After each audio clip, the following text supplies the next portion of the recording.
Conforme a la investigación del Ministerio Público revelada en la Operación Calamar, esta presunta red de corrupción encabezada por los exministros Donald Guerrero, Gonzalo Castillo y José Ramón Peralta utilizaba 3 esquemas de corrupción. El primero y más lucrativo, de acuerdo con el documento, son las expropiaciones de terrenos. El segundo, la compra de inmuebles por parte del CEA. Y en tercer lugar, la extorsión que se hacía a través de los juegos de azar en las bancas de lotería. Precedida por propuestas que han sido contenidas con bombas lacrimógenas. También se han sumado a la Operación Calamar nuevas querellas que se han presentado en contra de algunos de los imputados, presentadas tanto por el Estado como por entidades privadas. Al menos 5 querellas han sido depositadas ante el Juzgado de Atención Permanente del Distrito Nacional por parte de personas que dicen sentirse estafadas por la presunta estructura corrupta.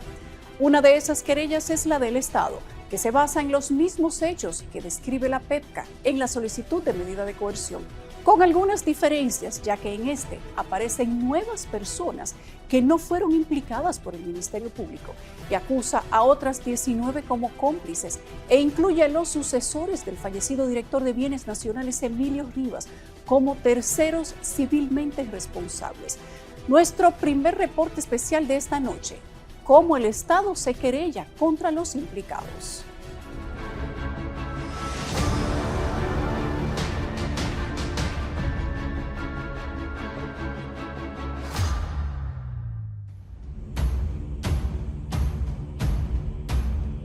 A través de la Operación Calamar, la Procuraduría Especializada de Persecución a la Corrupción ha puesto los ojos en el ecosistema marítimo plagado de aguas turbias que por años se habrían alimentado de las expropiaciones, compra y venta de inmuebles y la extorsión a bancas y colmados.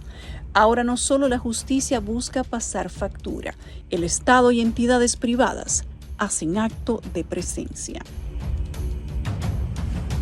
Las querellas son unas 5 querellas. Están contra la mayoría de los procesados, pero algunas querellas tienen a una parte de ellos y otras querellas tienen a otra parte. Esas personas pidieron que les fueran notificadas las mismas. Las querellas giran alrededor de las expropiaciones, sobre todo porque, repito, hay personas que entienden que este entramado les afectó sus intereses y por esa razón están acudiendo al tribunal. El Estado Dominicano, a través del Equipo de Recuperación del Patrimonio Público, el 5 de abril del 2022 se querelló penalmente y se constituyó en actor civil en contra de varios de los detenidos en la Operación Calamar. También contra algunas de las personas que figuran como testigos del Ministerio Público en el caso. Entre ellas el empresario Jiménez Colí, alias Mimilo. En la querella el Estado pide resarcimiento económico por daños y perjuicios sufridos en más de 26.880 millones de pesos, tras lo que ellos definen un fraude colosal. Basado en los mismos hechos que describe el PEPCA en la solicitud de medida de coerción a 20 detenidos, el Estado enlista 11 personas más como autores de los delitos de coalición de funcionarios, falsedad en escritura pública y privada, prevaricación y desfalco. Esta estructura de corrupción ha afectado tanto intereses públicos como intereses privados. Esos intereses privados se han acercado al tribunal con la intención de ser parte del proceso, que es algo a lo que ellos tienen derecho. A esos fines han estado depositando querellas en los últimos días en el tribunal, incluso se depositaron querellas en el día de hoy. Nosotros hemos venido una vez más en disposición de conocer este proceso que gira sobre una estructura de corrupción que se construyó para estafar, defalcar al Estado Dominicano y mantenerlo como un rehén de la corrupción. ¿Quiénes figuran en la querella del Estado y no en la solicitud de coerción del PEPCA?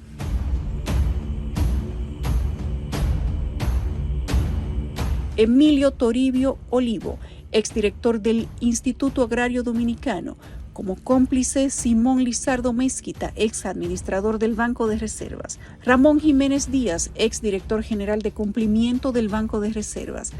Marcos Martínez Hernández, Álvaro Jiménez, José Alexis Robles y el agrimensor Óscar Ortiz de la Rosa, y como terceros civilmente responsables, César Emilio José Betania, Emilio Manuel Rivas, sucesores del fallecido director de Bienes Nacionales. Una de las personas que no figura en la querella del Estado, pero sí en la solicitud de medida de coerción, es el exministro administrativo de la Presidencia, José Ramón Peralta. De acuerdo con la querella del Estado, Emilio Toribio Olivo, exdirector del IAD, puso sus funciones en el Instituto Agrario Dominicano al servicio de la estructura, de manera específica a través de 2 expedientes correspondientes a designaciones catastrales. Estableció obligaciones a cargo del Estado Dominicano por más de 441.277.000 pesos, garantizando el retorno mínimo a través del mecanismo de las cesiones de crédito de más de 271 millones como contrapartida ilícita al pago de los expedientes que, bajo el concepto de pago de deuda administrativa por expropiación, recibieron presuntamente 14 millones de pesos. La querella del Estado establece que Simón Lizardo Mezquita, ex administrador del Banco de Reservas, Ramón Jiménez Díaz, ex director general de cumplimiento de Banreservas, y Víctor Antonio Collado, además de Andrés Terrero, estos últimos detenidos por el PEPCA, pusieron sus respectivas funciones en el Banco de Reservas y su autoridad al servicio de la estructura y del mecanismo desarrollado. Facilitaron la conversión en efectivo de más de 10.000 millones de pesos en tan solo 6 meses. Ignoraron los efectos de los mecanismos de alarma del sistema de control del banco, operando con ceguera deliberada, pretendiendo asegurar el ocultamiento de la identidad de los beneficiarios o destinatarios finales de los recursos. Pusieron de vehículos de seguridad del banco para el transporte de una parte de estos recursos ilícitos.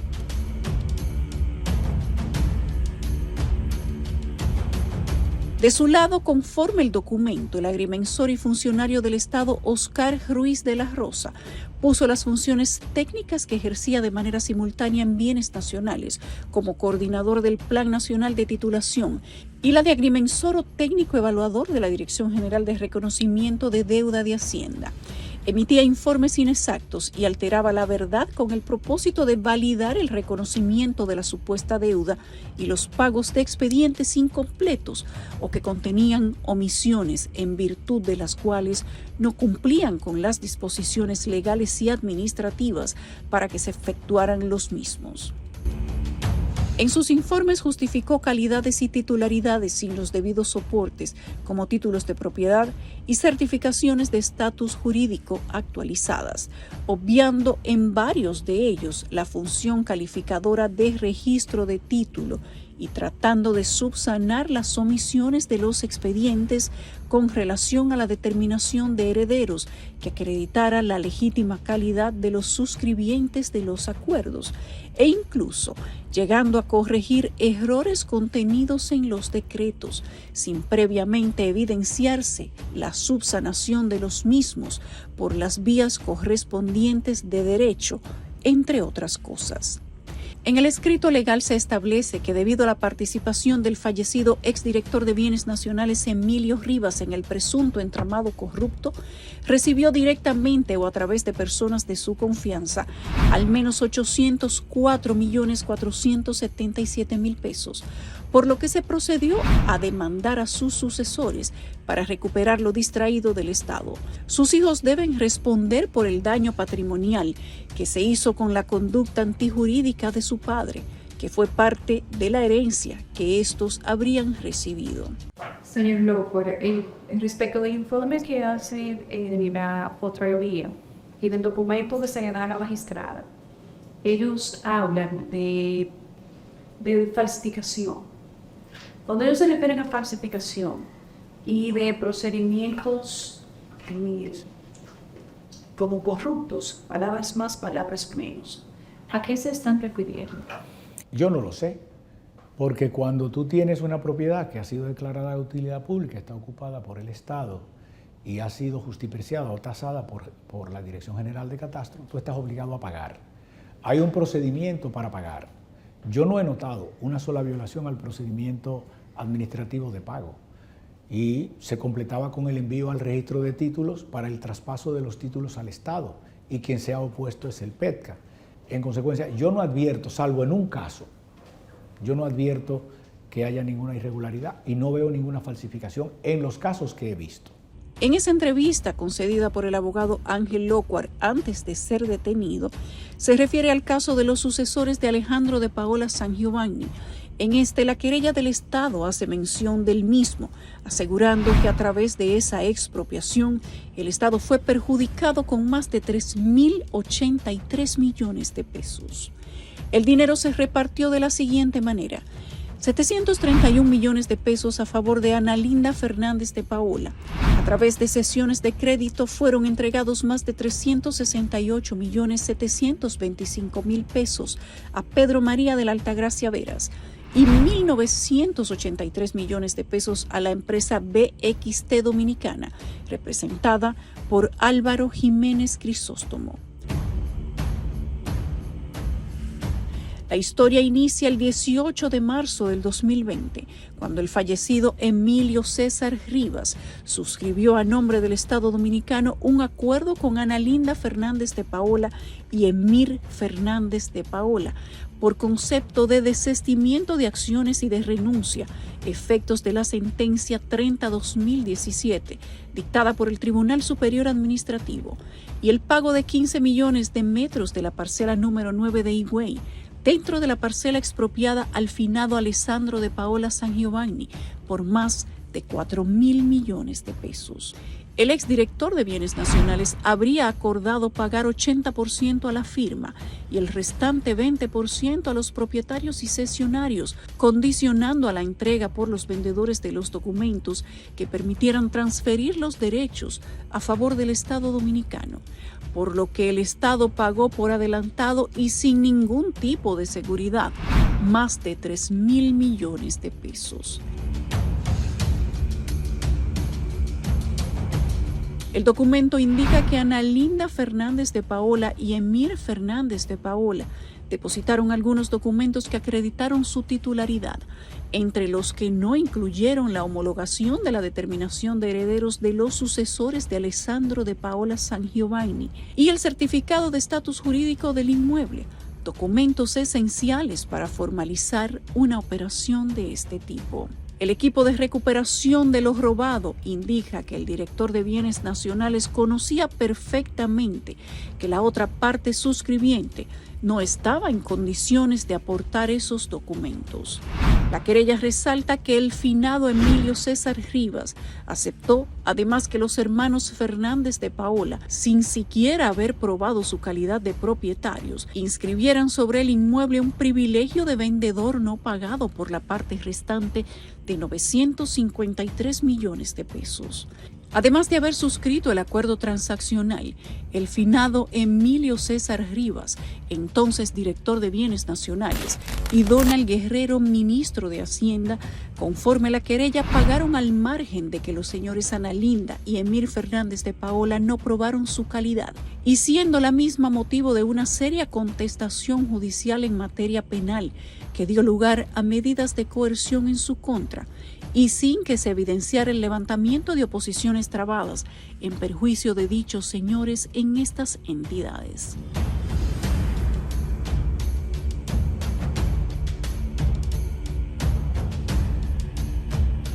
A esto añaden que una sentencia del Tribunal Superior Administrativo ordenaba el pago a Ana Linda y Emir Fernández de Paola, pero únicamente sobre terrenos 1.257.000 metros,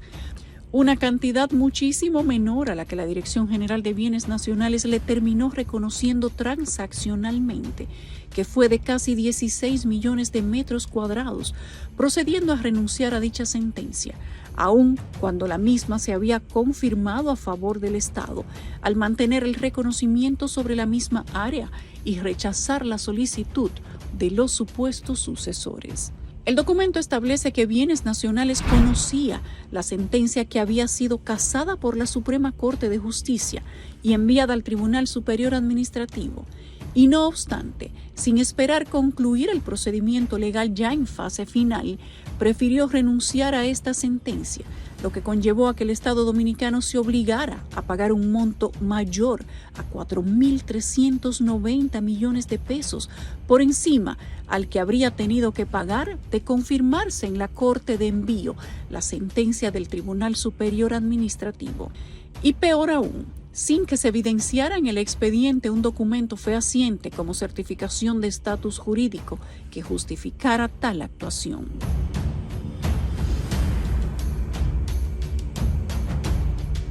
Conforme a la querella del Estado, para la ejecución y pago de este expediente se alteró el flujograma, la cronología y los procedimientos internos ordinarios aplicables al pago de expedientes de deuda administrativa, observándose de forma reincidente incongruencias en las fechas y tramitación incompleta del expediente, violentándose así el procedimiento interno establecido. De acuerdo con el documento, Óscar Ortiz para esa fecha ostentaba el cargo de coordinación del Plan Nacional de Titulación de Bienes Nacionales y actuaba al mismo tiempo en calidad de agrimensor de la Dirección General de Reconocimiento de Deuda Administrativa del Ministerio de Hacienda. Emitió un informe sobre los derechos de propietarios de inmueble, el cual fue utilizado y referenciado como el instrumento técnico que soportó la ejecución del pago indebido. En el referido informe, Óscar Ortiz, en calidad de agrimensor, efectuó una improcedente consolidación de todas las porciones de terreno supuestamente compradas por el señor Alessandro de Paola Sangiovanni,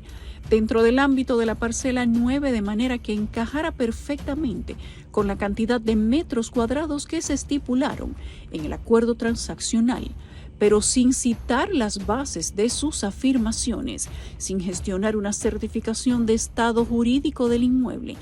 y sin considerar que el Tribunal Superior Administrativo, mediante sentencia, había limitado el reconocimiento de los derechos de propiedad a una cantidad de metros cuadrados infinitamente menor.